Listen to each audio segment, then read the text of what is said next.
আমার মনে হয়েছিল প্রথম থেকে হবে।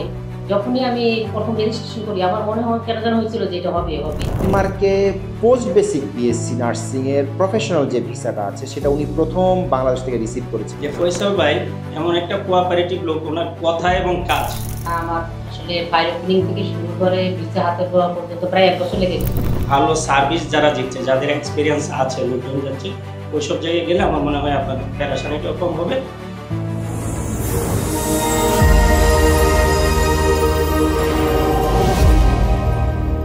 হ্যালো এভরিওয়ান, আবারও সবাইকে একটি খুশির সংবাদ নিয়ে আপনাদের সামনে হাজির হয়েছি। আজকে আমাদের একটা খুশির সংবাদ এই জন্য যে রাশিদা আক্তার, আমাদের যে সম্মানিত নার্স আছেন যিনি ক্যান্সার ইনস্টিটিউট হসপিটালে কর্মরত ছিলেন, উনি ভিসা পেয়েছেন এবং উনি কিন্তু একটা ইতিহাসের অংশ। এখন বলতে পারেন কেন ইতিহাসের অংশ? ডেনমার্কে পোস্ট বেসিক বিএসসি নার্সিংয়ের প্রফেশনাল যে ভিসাটা আছে সেটা উনি প্রথম বাংলাদেশ থেকে রিসিভ করেছেন, নাম্বার 1। এজন্য উনি ইতিহাসের অংশ। আরেকটা কারণে উনি ইতিহাসের অংশ, সেটা হচ্ছে গভর্নমেন্ট যত নার্স আছে, সরকারি যত নার্স আছে, নার্সদের ভিতরে প্রথম এই প্রফেশনাল যে ভিসাটা পোস্ট বেসিক বিএসসি নার্সিংদের ভিতরে উনিই প্রথম রিসিভ করেছে। অন্যরা নার্সরা ডেনমার্ক গিয়েছে কিন্তু তারা হচ্ছে স্টুডেন্ট ভিসায় গিয়েছে, মাস্টার্স করতে বা এমপিএইচ করতে বা অন্য সাবজেক্টে গিয়েছে। কিন্তু রাশিদা আক্তার আপু বেসিক্যালি প্রফেশনাল ভিসায় নিয়ে যাচ্ছে। উনি আসলে ডিপ্লোমা নার্স কমপ্লিট করে এরপরে 2 ইয়ার্সের যে পোস্ট বেসিক বিএসসি নার্সিং করেছে সেখান থেকে উনি যাচ্ছেন পোস্ট বেসিক বিএসসি নার্সিং দিয়ে। এর আগে আপনারা দেখেছেন যে আমরা ইউনুস এবং বিথি, ওরা হচ্ছে গিয়ে বেসিক বিএসসি নার্সিংয়ের ছিল, কিন্তু রাশিদা আক্তার আপু হচ্ছে পোস্ট বেসিক বিএসসি নার্সিং। উনি প্রথম বাংলাদেশ থেকে প্রফেশনাল ভিসা রিসিভ করলেন এবং সরকারি নার্সদের ভিতরে উনিই প্রথম যিনি ডেনমার্কে পা রাখছে প্রফেশনাল ভিসার ক্যাটাগরিতে। এই জন্য আমাদের সবচেয়ে বেশি খুশির দিন। তো এই খুশি উপলক্ষে আমরা আসলে রাশিদা আপাকে মিষ্টি খাওয়াই দিতে চাই, যেহেতু এটা সুন্দর একটা খুশির দিন আজকে। রাশিদা আপা, আপনি যে ওয়ার্ক ফর এ কনসালটেন্সিতে আস্থা রাখছেন, সবচেয়ে আমরা এই জন্য সবচেয়ে বেশি খুশি, কারণ সবাই তারা আমাদের ভিতরে আস্থা রাখে না, সবাই চিন্তা করে যে দূর কোথায় না কোথায় যাই। তো রাশিদা আপা, আমার তরফ থেকে আপনার জন্য মিষ্টি, যে আমাদের জনাব বগদাদি ভাই, রাশিদা আপার অর্ধাঙ্গিনী জীবন মরণের সাথী জনাব বগদাদি ভাই, ভাইয়াকেও খাওয়াই দিলাম। তো রাশিদা আপার উদ্দেশ্যে শুধু একটা জিনিস বলতে, রাশিদা আপা যদি আমাদের উদ্দেশ্যে আপনি কিছু বলেন, আপনার জার্নিটা কেমন ছিল। আমার কিছু প্রশ্ন, আপনার কোনো আইএলটিএস লাগছে কিনা রাশিদা আপা? না, আমার কোনো আইএলটিএস লাগে না। আচ্ছা, আর ভিসাটা হতে মোটামুটি কতদিন সময় লাগলো? 15 দিন। ভিসাটা হাতে পেলেন 15 দিনে। টোটাল জার্নিটা মানে ফাইল ওপেনিং থেকে শুরু করে ভিসা হাতে পাওয়া পর্যন্ত কয় মাসের মতো লাগলো? না, আমার আসলে ফাইল ওপেনিং থেকে শুরু করে ভিসা হাতে পাওয়া পর্যন্ত প্রায় 1 বছর লেগে গেছে। প্রায় 1 বছর লেগে গেছে। তো দেখেন, উইদিন 1 ইয়ারের মধ্যে রাশিদা আপার সমস্ত ভিসা এবং ফাইল এভরিথিং কমপ্লিট।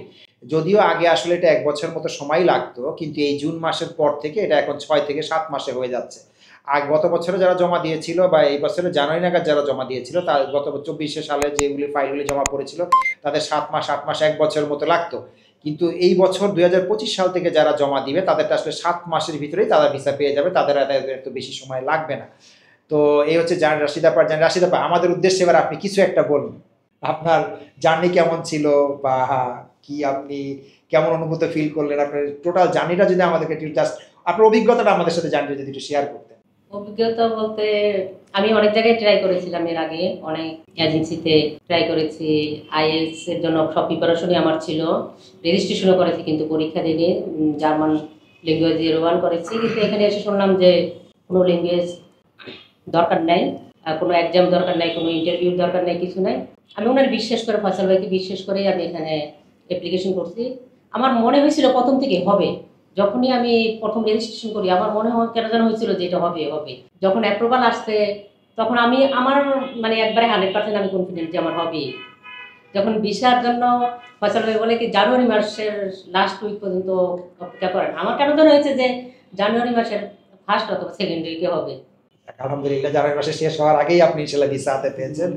অসংখ্য ধন্যবাদ। দেখেন, রাশিদা আপা আমাদের তার জার্নিটা আমাদের সাথে শেয়ার করলে। এবার রাশিদা আপার অর্ধাঙ্গিনী, মানে সহধর্মিনী বলেন বা অর্ধাঙ্গিনী যেটাই বলেন আর কি, বেটার হাফ বলি আমরা, জোনায়েদ বলতে আপনার অনুভূতি শেয়ার করেন। ওনাদের কিন্তু 2 বাচ্চা আছে, তো ওনাদের কিন্তু 4 জন ভিসা পেয়েছে। আমাদের বেবিরা আছে, আসলে আসেনি, বেবিরা বাসায় আছে।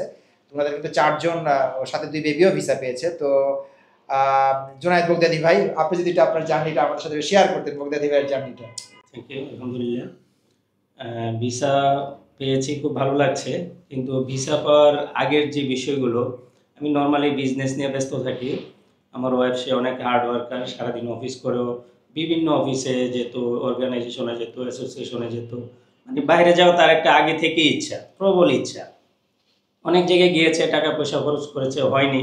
তো লাস্টে ফয়সাল ভাইয়ের কথা বলো, ফয়সাল ভাইয়ের সাথে আমার পরিচয় হয়েছে 1 মাসের মতো হবে। এর আগে আমি বললাম তুমি তো অনেক জায়গায় ট্রাই করেছো, তুমি ট্রাই করো, অসুবিধা নেই। বললো যে না, ফয়সাল ভাই অনেক ভালো, কোঅপারেটিভ, তো আশা করি হবে। তো যদি হয়, আমি কোনো সময় মানা করিনি। তো এখন যেটা দেখলাম ফয়সাল ভাই এখানে আসার পরে, আমরা তো বাইরে যাওয়ার জন্য অনেকেই ট্রাই করি, অনেকে পয়সা খরচ করি, অনেকের কথা বিশ্বাস করি, বিভিন্ন জায়গায় যাই। এখানে 2টা গ্রুপ আছে, কেউ টাকা পয়সা নিয়ে আগে চিন্তা করে, আর কেউ যাওয়ার বিষয়টাকে প্রায়োরিটি দেয়।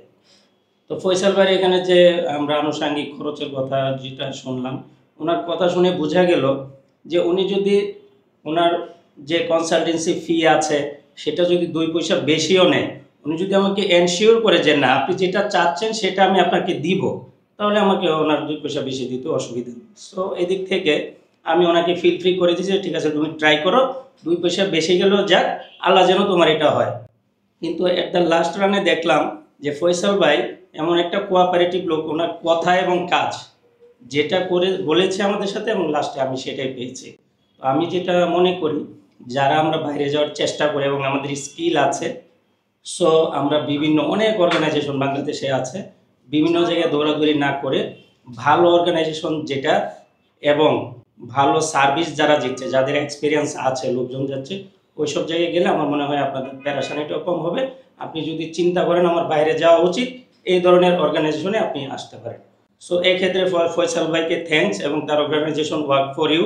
আমি সবাইকে ইনভাইট করব, ভাইয়ের সাথে পরামর্শ করুন, আপনি ওনার মাধ্যমে যান বা না যান, ওনার সাথে বসে কনসাল্ট করুন, বিষয়টা জানুন, বুঝুন, দেন সিদ্ধান্ত নেন। আশা করি আপনি রেজাল্ট ভালো পাবেন। থ্যাংক ইউ ফয়সাল ভাই। অসংখ্য ধন্যবাদ। জোনায়েদ বগদাদি ভাইয়ের আমাদের সম্পর্কে সুন্দর একটা কমপ্লিমেন্ট দিল।